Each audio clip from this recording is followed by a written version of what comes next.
2026 বিশ্বকাপের গ্রুপ পর্বের ব্রাজিল বনাম হাইতি ম্যাচে নেইমার জুনিয়রের খেলার সম্ভাবনা খুবই কম। মে মাসের মাঝামাঝি সময়ে ক্লাব ফুটবলে সান্তোসের হয়ে খেলার সময় নেইমার ডান পায়ের কাফ মাসলে চোট গ্রেড 2 স্ট্রেইন পান। এই ইনজুরির কারণেই তিনি বিশ্বকাপের প্রথম ম্যাচে মরক্কোর বিপক্ষে খেলতে পারেননি।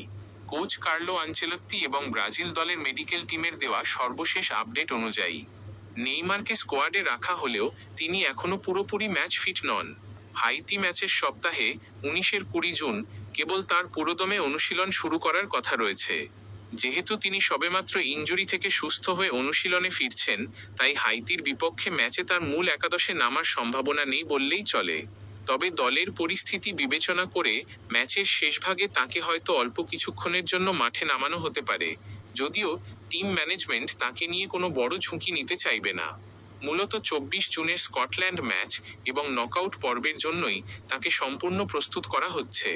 দলের বর্তমান পরিস্থিতি: বিশ্বকাপের প্রথম ম্যাচে মরক্কোর সাথে 1-1 গোলে ড্র করার পর ব্রাজিলের জন্য এই হাইতি ম্যাচটি খুবই গুরুত্বপূর্ণ হয়ে দাঁড়িয়েছে।